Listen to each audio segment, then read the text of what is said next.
Oke, kita lanjutkan tentang pembahasan kita terkait dengan tata nama pada haloalkana ya.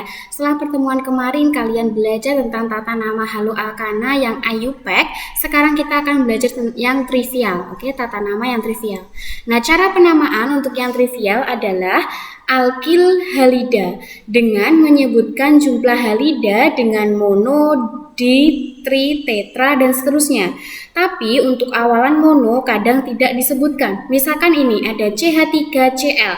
Kalau secara IUPAC berarti namanya adalah klorometana. Tapi kalau secara trivial berarti kita sebutkan terlebih dahulu alkilnya, kemudian kita sebutkan halidanya.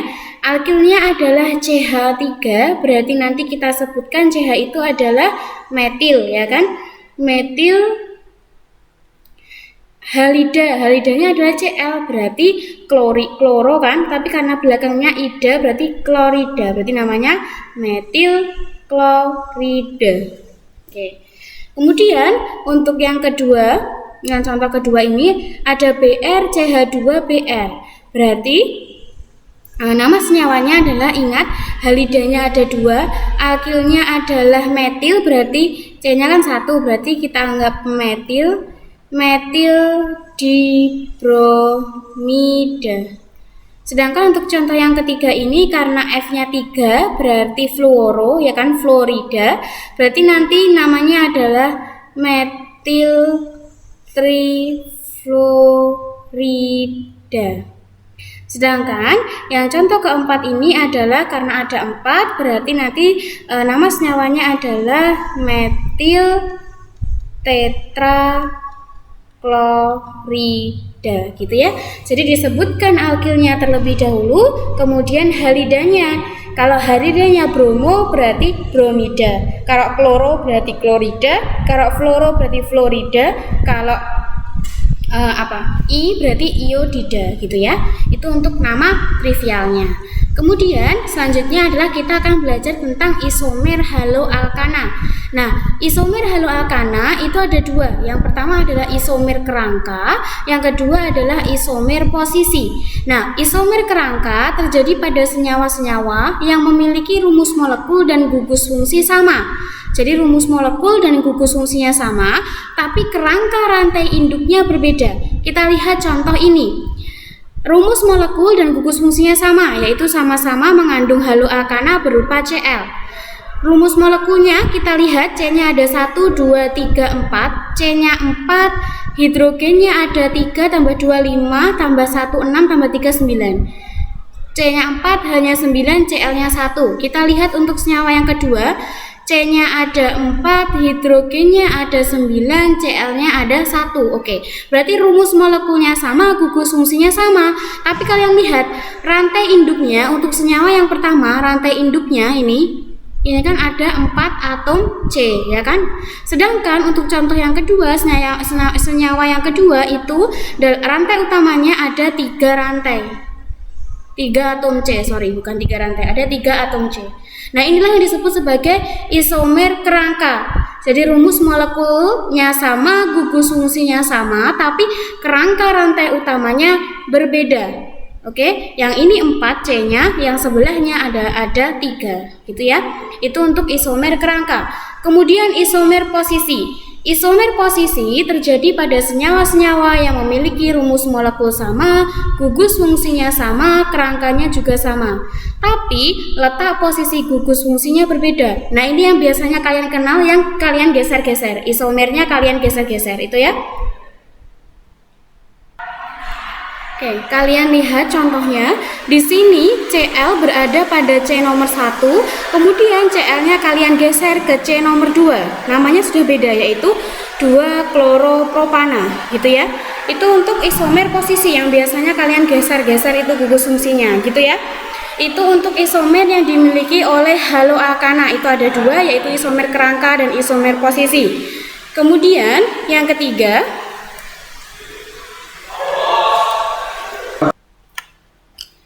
Selanjutnya adalah tentang sifat fisik dan kimia dari haloalkana. Yang pertama tentang sifat fisiknya. Haloalkana merupakan senyawa yang tidak berwarna, tidak berbau, dan sukar larut dalam air. Kemudian yang kedua, adanya halogen yang terikat pada alkana, maka akan menyebabkan terjadinya kepolaran ikatan, sehingga beberapa senyawa haloalkana akan bersifat polar. Kemudian yang ketiga, untuk jumlah atom karbon yang sama, haloalkana akan memiliki titik didih yang lebih tinggi daripada alkana lainnya, gitu ya. Jadi untuk jumlah atom karbon yang sama, haloalkana punya titik didih tinggi lebih tinggi dari alkana lain. Kemudian yang keempat, untuk jenis halogen yang diikat, titik didihnya akan semakin tinggi dengan urutan F, Cl, Br, dan I. Berarti nanti jika ada senyawa halogen, haloalkana yang mengikat F, halogennya F, berarti nanti titik didihnya akan lebih tinggi daripada yang mengikat I. Seperti itu ya untuk sifat fisik dari haloalkana. Kemudian kita akan membahas tentang sifat kimia. Yang pertama adalah haloalkana bisa mengalami reaksi substitusi atau reaksi pergantian. Yaitu digantikan dengan apa? Yang pertama disubstitusi dengan suatu basa, maka akan menghasilkan alkohol. Ini RX ya kan, ditambahkan dengan MOH, maka akan menjadi ROH plus MX. Berarti nanti X-nya putus, kemudian X-nya akan berikatan dengan M. OH-nya akan masuk ke R sini. Misalkan Ustazah punya CH3Cl, Ustazah tambahkan dengan NaOH, maka akan menjadi Cl-nya putus, Cl-nya bergabung sama Na, OH-nya bergabung dengan CH3. Berarti CH3OH ditambah dengan NaCl. Berarti akan terbentuk metanol. Gitu. Kemudian yang kedua adalah substitusi dengan Na-etoksida atau alkanolat. Kemarin juga pernah ya, gitu. Itu akan menghasilkan eter. Misalkan berarti ada RX ditambahkan dengan R aksen ONA, maka akan menjadi R aksen OR aksen Na. Sorry, ini R ya. Ini R O R aksen Na X. Berarti nanti akan terbentuk, misalkan Ustazah punya CH3, CH2, Cl. Ustazah tambahkan dengan CH3ONA ya. CH3ONA. Maka nanti akan terbentuk Cl-nya ini lepas, Na-nya ini juga lepas. Nah, mereka yang terlepas ini bergabung membentuk NaCl. Berarti sisanya nanti akan membentuk eter. Berarti CH3, CH2O, CH3 gitu. Ini namanya adalah apa? Metoksi etana. Ya, metoksi etana. Itu untuk substitusi dengan Na-etoksida atau alkanolat. Kemudian yang kedua, selain dia bisa mengalami reaksi substitusi, haloalkana juga bisa mengalami reaksi eliminasi. Reaksi yang digunakan adalah basa kuat dalam alkohol. Direaksikan pada suhu yang sangat tinggi. Misalkan ini ada suatu haloalkana ya kan, mengikat X, kita tambahkan dengan KOH dalam alkohol, direaksikan pada suhu tinggi, maka akan terbentuk alkena rangkap 2. Oke, jadi nanti hidrogen, salah satu hidrogennya akan tereliminasi, maka C akan cenderung membentuk ikatan rangkap. Tereliminasi, maka C akan cenderung membentuk ikatan rangkap. Nih. Nah, pada eliminasi gugus halogen berlaku aturan Zaitsev, yaitu atom hidrogen yang akan tereliminasi adalah atom hidrogen yang terdapat pada atom karbon yang paling sedikit mengikat hidrogen. Oke? Berarti di sini kita lihat, di sini kan ada CH, ada CH2. Oke, pada CH2 ini karbonnya mengikat 2 hidrogen, sedangkan pada CH dia hanya mengikat 1. Berarti nanti yang akan tereliminasi adalah yang mengikat sedikit hidrogen. Berarti nanti hidrogen inilah yang akan tereliminasi. Oke, berarti nanti akan cenderung membentuk ikatan rangkap di sebelah sini. Gitu ya. Nanti Cl-nya juga putus, nanti akan membentuk KCl. Ini H plus H2O, seperti itu. Itu untuk reaksi eliminasi. Kemudian yang kedua, reaksi dengan KOH pada suhu kamar juga akan menghasilkan alkohol. Sama seperti tadi ya, karena termasuk KOH kan termasuk basa juga. Itu jadi sama.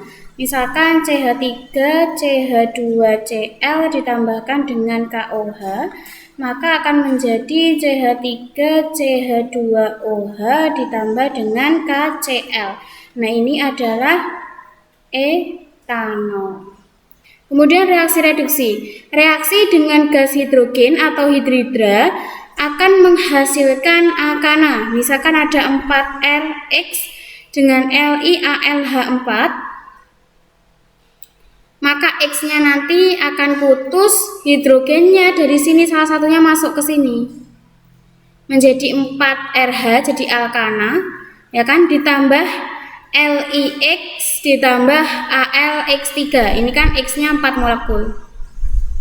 Jadi misalkan nanti ada 4CH3Cl direaksikan dengan LiAlH4, maka akan menjadi 4CH4, ya kan?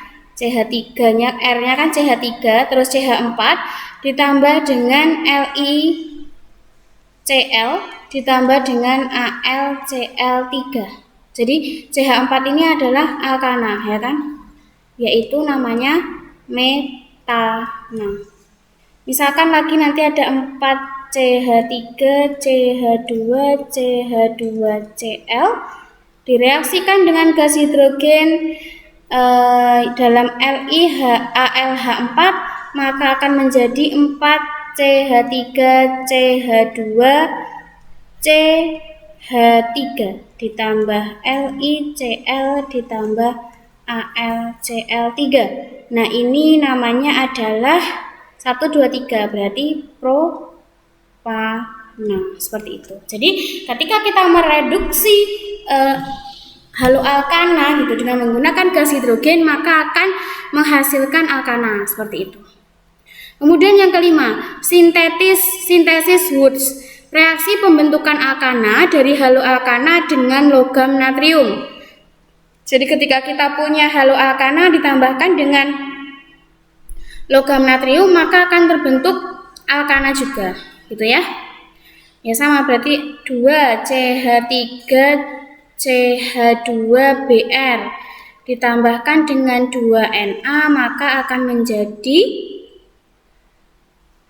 CH3 CH2 CH2 CH3 ditambah dengan 2NaBr, kan jadi R strip R. Nah, ini namanya 1, 2, 3, 4, berarti butana, seperti itu.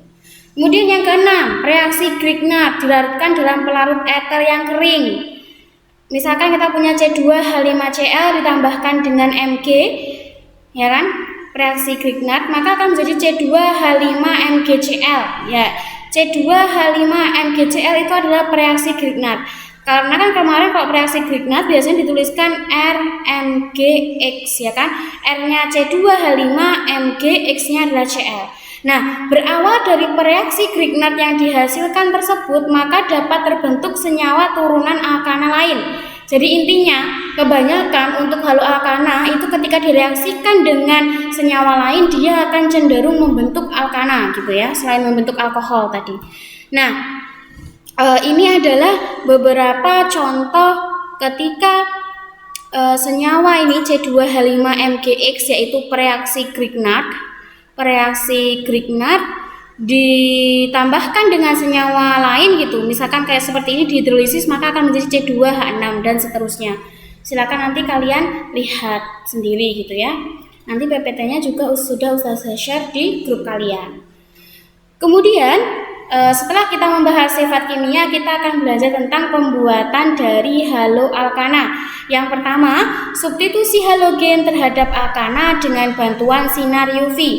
Substitusi halogen terhadap alkana. Ini alkana ya, RH ini alkana ditambahkan dengan X2 halogen, maka akan menjadi RX ditambah HX, di mana X yang dipakai umumnya adalah Cl2 dan Br2.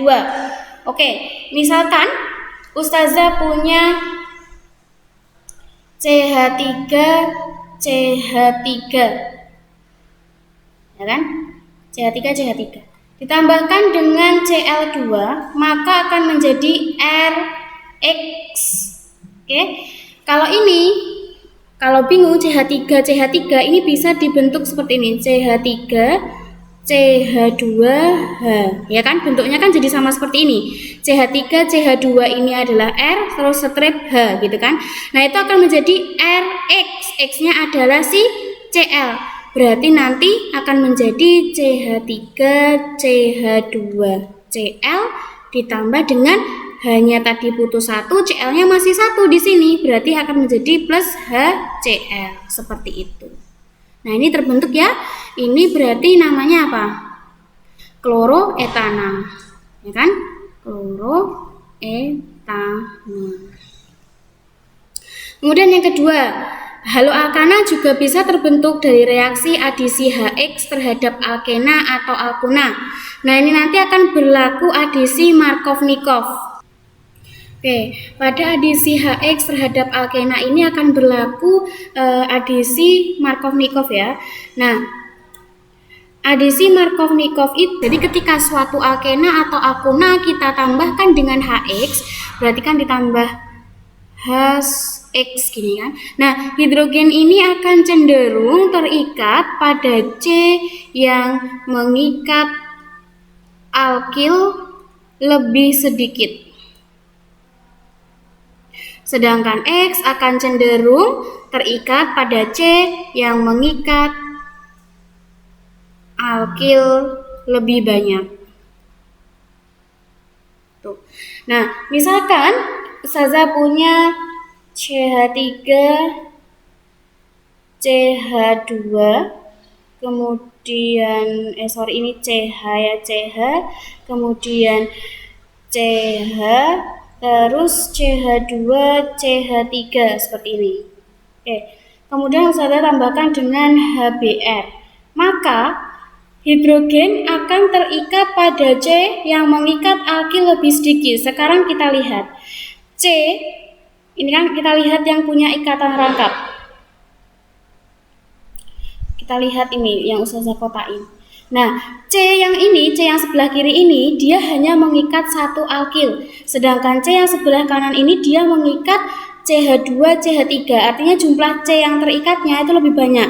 Ini kan dia mengikat metil, ini dia mengikat etil, ya kan? Jadi lebih banyak yang sebelah sini. Artinya nanti hidrogen akan terikat pada C yang sebelah sini akan terikat hidrogen, sedangkan C sebelah sini akan terikat Cl. Maka nanti hasilnya adalah CH3, CH, kemudian CH, di sini ada Br ya, yang mengikat Br. Di sini ada Br, kemudian CH, CH2, CH3 seperti ini. Gitu ya. Jadi Br akan terikat pada alkil yang lebih banyak, yaitu Br nanti akan terikat di sini. Ini bukan Cl tapi Br. Seperti itu. Itu adalah adisi Markovnikov. Kemudian yang ketiga, substitusi gugus OH pada alkohol dengan menggunakan PCl5. Nah, sama seperti senyawa sebelumnya, kalau kita pakai PCl5 tidak bisa langsung ke 5Cl-nya terikat pada senyawa gitu, tapi harus satu-satu. Ya udah, berarti misalkan ini ada alkohol, ya kan, CrOH, berarti misalkan CH3 CH2OH. Ustazah tambahkan dengan PCl5, maka akan terbentuk RX, berarti R-nya adalah CH3 CH2, X-nya adalah Cl. Kita pakai 1 Cl. Kemudian HX ditambah HX berarti tambah HCl ditambah dengan POCl3 seperti itu ya. Nah, ini kan terbentuk si haloalkana juga, namanya kloroetana. Kemudian yang terakhir adalah tentang kegunaan dari haloalkana. Nah, haloalkana ini biasanya digunakan di industri ya, kebanyakan digunakan pada industri sebagai bahan dasar seperti itu. Nah, misalnya yang pertama adalah sebagai bahan dasar dalam industri plastik. Jadi ada yang namanya senyawa PVC, polyvinyl klorida, yang dia merupakan polimer yang haloalkana juga. Nah, ini biasanya digunakan sebagai pipa plastik atau plastik CD. Kemudian yang kedua adalah teflon atau politetrafluoroetana, itu sebagai bahan dalam peralatan rumah tangga, misalkan teflon untuk memasak itu ya. Itu. Kemudian yang kedua sebagai pelarut, yaitu karbon tetraklorida itu sebagai pelarut nonpolar, kloroform digunakan sebagai pelarut organik, kemudian 1,1 triklorometana sebagai pelarut dan pembersih cat. Kemudian yang ketiga obat anestesi, 2-bromo 2-kloro 1,1 trifluoroetana itu sebagai pengganti eter dan kloroform sebagai anestesi dalam operasi bedah. Kemarin ketika saya membahas eter ini punya sifat anestesik gitu kan, cuman ini sudah mulai tidak digunakan gitu karena dianggap berbahaya ya. Nah, gantinya adalah ini 2-bromo 2-kloro 1,1 trifluoroetana gitu ya. Kemudian yang keempat adalah pestisida, kita kenal ya DDT, diklorofenyl trikloroetana, dan gamesen heksaklorosikloheksana itu ini digunakan sebagai pestisida. Cuman penggunaan DDT ini sudah mulai ditinggalkan ya gitu, karena residunya bisa bertahan bertahun-tahun di lingkungan gitu ya. Jadi sangat resiko sekali untuk lingkungan. Kemudian yang kelima adalah sebagai zat pendorong dan pembusa. Contohnya adalah freon pada pembuatan karet busa. Seperti itu. Itulah untuk kegunaan haloalkana.